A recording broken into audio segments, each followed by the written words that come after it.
పాత్రికేయ సోదరులకు, మీడియా మిత్రులకు అందరికీ నమస్కారం. Good morning. సాంప్రదాయని సుప్పిని శుద్ధపూసని ఈ కథ విన్నప్పుడు నాకు బాగా అనిపించి ఈటీవీకి పంపించాను విన్ వాళ్ళకి. సో వాళ్ళందరికీ కూడా నచ్చి ఈ ప్రాజెక్ట్ నాకు అప్పచెప్పారు. సో ఈటీవీతో అనుబంధం అనేది నాకు ఇప్పుడు కాదు, ఆ కంపెనీలో నేను గడిచిన 25 సంవత్సరాల్లో 30 సంవత్సరాల్లో ఒక 5-6 సినిమాలు చేశాను. లాంగ్ రిలేషన్ ఇది. ఒక సినిమాతోనో లేదంటే ఒక ఈవెంట్తోనో పోయేది కాదు. ఎస్పెషల్లీ నా రిలేషన్ విత్ బాపినీడి గారు. నేను ఈరోజు మీ ముందు మళ్ళీ కనపడటానికి కారణమే ఆయన.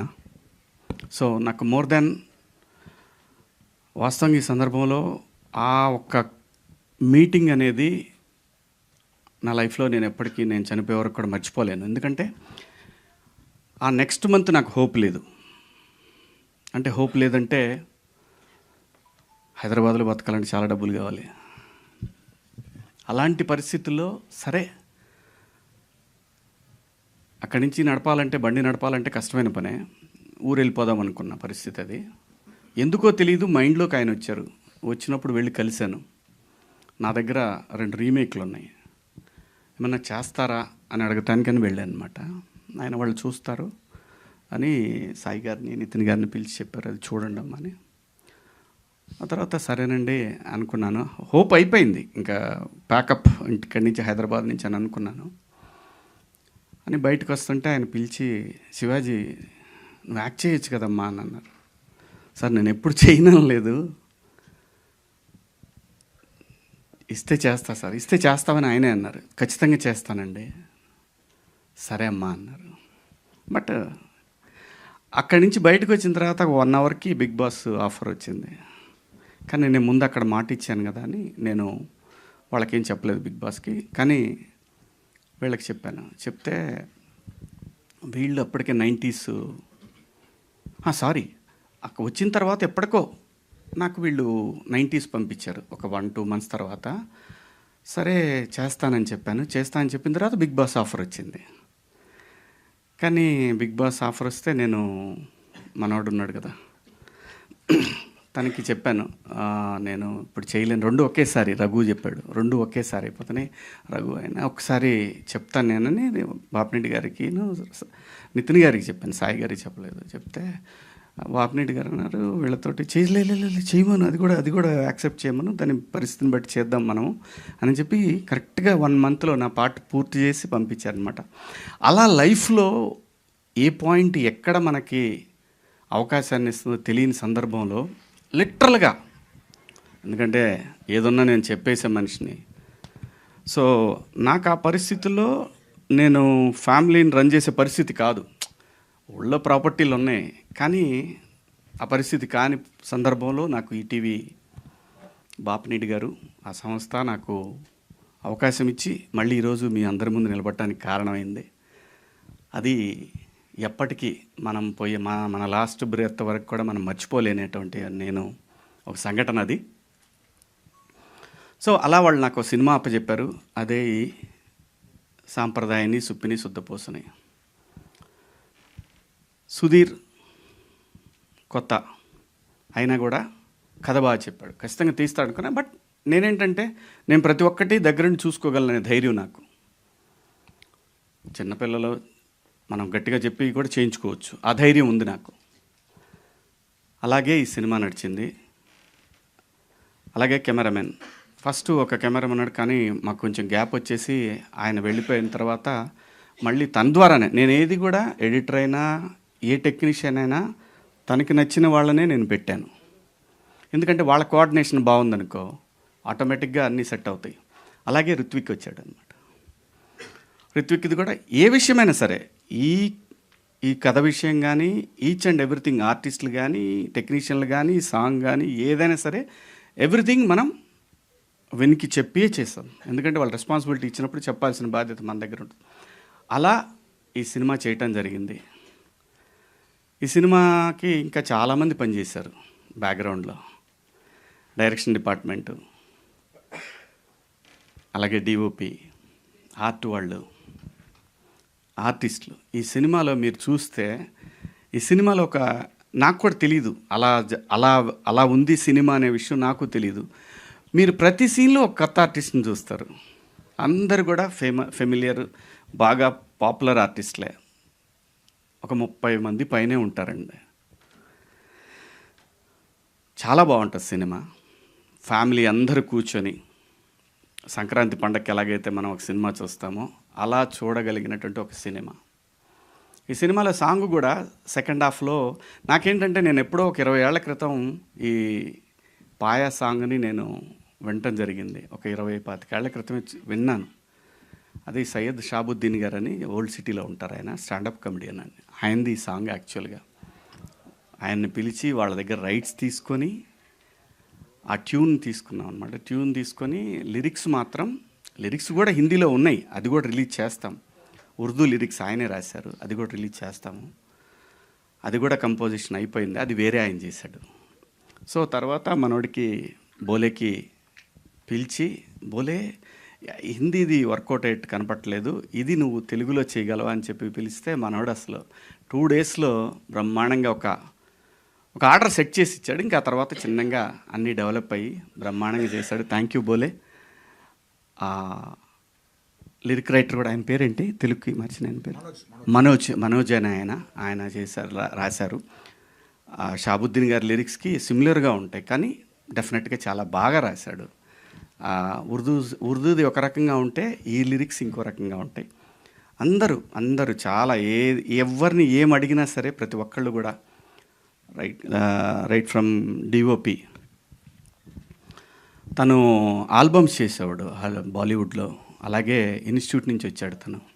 జనరల్గా ఇన్స్టిట్యూట్ వాళ్ళు అంటేనే కొంచెం అంతా ఓ పద్ధతిగా సెటప్ ఉంటుంది. మనకేం అలవాటు అయి ఉంటుంది, పెట్టు తీసేయని చెప్తాం. ఆ చిన్న వాళ్ళు ఏంటంటే కుర్రాళ్ళు కదా, ఏంటి వరుస పెట్టి తీసేయమంటాడు ఏంటి, లైటింగ్ టైం వేయడానికి చిరంజీవి గారి సినిమానా ఇదే, శివాజీ సినిమా అనేవ్వండి నేను. అది అలాగే ఎడిటర్ మనోజ్ గారు కానివ్వండి, మా డైరెక్షన్ డిపార్ట్మెంటు శివ, మావాడు విక్రమ్, అలాగే మా డిఓపి డిపార్ట్మెంట్లో చాలామంది ఉన్నారు. మాధవ, సమిత్, సాయి, అందరూ కూడా అంతా యంగ్స్టర్స్ నాలాగే, నాకన్నా ఎక్కువ కొంచెం చిన్నాళ్ళు. నాకు వాళ్ళకి పెద్ద డిఫరెన్స్ ఉండదు. ఇందాక లయ అంటుంది, నేను ఎంగే లయ, మనం పోయే వరకు మనం ఎంగే, ఇది మాత్రం గుర్తుపెట్టుకో. అలాగే ఈ సినిమాలో రఘుబాబు గారు ఉన్నారు, పృథ్వీ గారు ఉన్నారు, అలీ గారు, చమ్మక్ చంద్ర, ధన్రాజ్, అలాగే నేను తమ్ముడు మీ ముందే ఉన్నాడు ప్రిన్స్. నిజంగా చెప్తున్నాను, చాలా బెస్ట్ యాక్టర్ ప్రిన్స్. చాలా డిఫరెంట్ షేడ్స్ ఉన్నాయి తనలో. ఈ సినిమా ద్వారా మీరు ఇంకొక రకమైన ప్రిన్స్ని చూస్తారు. అద్భుతంగా చేశాడు, మంచి ఆర్టిస్టు. ఇలా చెప్పుకుంటూ చాలామంది ఉన్నారు. చమ్మక్ చంద్ర ఉన్నాడు, రాకెట్ రాఘవ, చిత్రం సీను, ఇమ్మాన్యుయల్, మొత్తం మీకు 45 సీన్లు ఎన్నో ఉంటే 45 మంది ఆర్టిస్టులు కనబడతారు మీకు. ఎక్కడ కూడా ఒక్కళ్ళు కూడా రిపీట్ అయినట్టు కనిపించదు ఏ సీన్లో కూడా. ఆర్టిస్టులు కానివ్వండి, టెక్నీషియన్లు కానీ ప్రతి ఒక్కళ్ళు కూడా చాలా బాగా కోఆపరేట్ చేశారు. కాబట్టి ఈ సినిమాని అనుకున్న దానికన్నా ఒక 7-8 రోజులు ఎక్స్ట్రా పడింది అంతే తప్ప, కరెక్ట్గా యాజ్ ఇట్ ఈజ్ ఏమైతే అనుకున్నామో అన్ని రోజుల్లోనే చేశాము. నాకు ఈటీవీ విన్ సాయి గారు కానివ్వండి, ఏదైనా సరే ఒక మాట మీద అనుకొని పోతూ ఉంటాం అంతే తప్పితే పంతాలు పెట్టుకునే పరిస్థితి అయితే లేదు ఈ సినిమాకి ఖచ్చితంగా. ఎందుకంటే ఎనీడే ఇది విన్ సినిమా అంటే వాళ్ళ ఫండింగ్తో నేను చేసిన సినిమా. నా దగ్గర డబ్బులు లేకుండా వాళ్ళ దగ్గరికి వెళ్ళినప్పుడు నాకు వీళ్ళు నన్ను ప్రొడ్యూసర్గా సినిమా చేయమని ఇచ్చారు. అలాగే లయ గురించి ఎంత చెప్పినా తక్కువేనండి. ఎంత చెప్పినా సరే 6 గంటలకి 6:30కి షాట్ తీయాలంటే తను 3:30కి వచ్చింది లొకేషన్కి, అర్లీ మార్నింగ్. అలాంటి సందర్భాలు తను చేసినన్ని రోజులు ప్రతిదీ చెప్పుకోవచ్చు. అంత బ్రహ్మాండంగా కోఆపరేట్ చేసి ఈ సినిమాని ఎలాగైనా సరే ఇది ఒక మంచి హిట్ సినిమా అవ్వాలని తను చాలా కష్టపడింది. ఈ సినిమాకి చాలా సపోర్ట్ చేసింది. Thank you Laya, thank you so much. ప్రతి ఒక్కళ్ళు, ఈవెన్ మావాడు కొంచెం అమెరికా కానీ ఏదైనా సరే తిట్టో బొట్టో లాక్కొచ్చేవాడిని, 7 వచ్చేసేవాడు. అందరూ అందరూ జిత్తు డ్యాన్స్ మాస్టర్ జిత్తు మన బండ్ల గణేష్ గారితో ఎరగదీసాడు మూమెంట్స్ అన్నీ కూడా. ఈ సందర్భంగా గణేష్ అన్న నాకు తెలిసి ఎవరు అడిగినా చేసేవాడు కాదు, ఎవరు అడిగినా చెయ్యడు 100%. ఎందుకంటే నేను ఇండస్ట్రీకి వచ్చిన దగ్గర నుంచి నాకు పరిచయం ఉండి నన్ను సపోర్ట్ చేసినటువంటి వ్యక్తి బండ్ల గణేష్ గారు. అంటే ఈజ్ లైక్ ఫ్యామిలీ. ఏది ఎలా ఏ విషయాలు ఎలా ఉన్నా సరే తను మాత్రం నాకు ఒక బ్రదర్ లాగా ఫ్రమ్ డే 1 96 నుంచి నాకు ఇండస్ట్రీకి వచ్చిన దగ్గర నుంచి 30 సంవత్సరాల నుంచి నాకు చిన్న చిన్న అవసరాలున్నా నేను అడగకపోయినా నాకు ఇచ్చేవాడు. చాలా మంచిగా నాతోటి నా పట్ల ఒక సొంత తమ్ముళ్ళలాగా చూసుకున్నాను నన్ను. థ్యాంక్ యూ అన్న, థ్యాంక్ యూ సో మచ్. మీ పాదయాత్ర అద్భుతంగా జరుగుతూ ఉంది. మీరు ఆ ఏడుకొండల వాడి దగ్గరికి బ్రహ్మాండంగా మిమ్మల్ని ఆయనే తీసుకెళ్తా ఉన్నాడు. చాలా సంతోషంగా ఉంది. Thank you so much. మీరు ఈ సినిమాకి హెల్ప్ అయ్యే ఒక సాంగ్ చేశారు. థ్యాంక్స్ అన్న. అలాగే ఈ సినిమాకి ఆర్ఆర్ రంజిన్ రాజ్ మలయాళీ అండి. మీకు గుర్తుంటే కోటబొమ్మాళి అనే ఒక సినిమా చేశారు ఆయన. 4 months చేశాడండి ఈ సినిమాకి రీ రికార్డింగ్. 4 months పట్టింది. అంత బాగా చేశాడు సినిమా రీ రికార్డింగ్. తను యాక్చువల్గా ఈ ఫంక్షన్కి రాలేదు, ఇది సడన్గా అనుకున్న ఫంక్షను. డెఫినెట్గా వస్తాడు, నెక్స్ట్ ఈవెంట్కి తను ఖచ్చితంగా వస్తాడు. కొన్ని సీన్స్లో మీకు ఖచ్చితంగా అసలు ఆ సీన్ని అలా అలా అలా అలా లేపేసిన సందర్భాలు కూడా మీకు కనిపిస్తూ ఉంటాయి. చాలా బ్రహ్మాండంగా చేశాడు. ఇంకా ఎవరన్నా మర్చిపోయానా? ఇంకెవరున్నారు? ఏడు దా తొందరగా పెద్దోడు అయిపోదాం అనుకుంటున్నాడు వీడు. నేను వద్దంట, ఎందుకంటే వీడు ముద్దుగా ఉంటాడు, ఇలా ఉండి చేస్తేనే చాలా సినిమాలు చేస్తాడు. మంచి ఆర్టిస్ట్ అండి. తెలుగు సినిమాలో one of the god gifted acting. తినికి దేవుడు తినికి నటుడిగా బతకమని పంపించాడు ఇక్కడికి. తొందరగా నటుడిగా ఎదగాలనుకున్నాడు. వద్దురా నువ్వు కొద్దిగా ఓపిక పడదామని చెబుతున్నాను మా వాడికి. మంచి ఆర్టిస్ట్ అండి. ఎప్పుడు ఫోన్ చేసినా సరే వాళ్ళ అమ్మ నాన్న కూడా బ్రహ్మాండంగా కోఆపరేట్ చేసి, ఎగ్జామ్స్ ఉన్నా కూడా అని అనలేను కానీ ఎగ్జామ్స్ అప్పుడు వాడు ఎగ్జామ్ అయిపోయిన తర్వాత మాత్రం గట్టిగా లాక్కొని వచ్చేసేవాడిని. చాలా బాగా ఇది చాలా సంవత్సరాల పాటు సినిమాలు చేయాలనే కోరిక నాకు. Thank you so much. Thank you Roshan, thank you.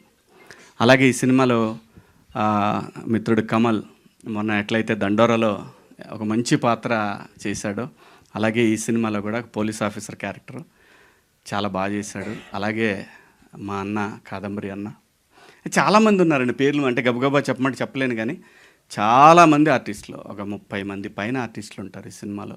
ప్రతి ఒక్కళ్ళు కూడా ఎవ్వరు కూడా నన్ను డేట్ చెప్తే ఇచ్చారు. అలాగే మేము చేసిన లొకేషన్లు కానీ ఒక పోర్ట్లో చేసామండి. ఫోర్ట్లో కొండవీడు, అక్కడ ఫారెస్ట్ టీం కానివ్వండి, వాళ్ళు కానివ్వండి, అందరు ప్రతి ఒక్కళ్ళు కూడా చాలా హెల్ప్ చేశారు. అలాగే అరకు పాడేరు పోలీసులు కానివ్వండి, అరకులో చేసామండి ఒక 5 రోజులు. చాలా చాలా చాలా చాలా చాలా కష్టపడ్డాం. ఒక మంచి ప్రోడక్ట్ అయితే మీరు రేపు 12వ తారీఖు విన్లో చూస్తారు.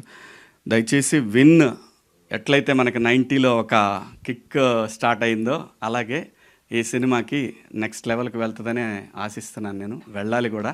ఎందుకంటే విన్ అనే ఒక ప్లాట్ఫామ్ ఉంటే, ప్యూర్ తెలుగు ప్లాట్ఫామ్ ఇది ఉంటే ఖచ్చితంగా చాలామంది కొత్త డైరెక్టర్లకి, చాలామంది ఆర్టిస్టులకి ఇది ఒక పెద్ద బూస్ట్.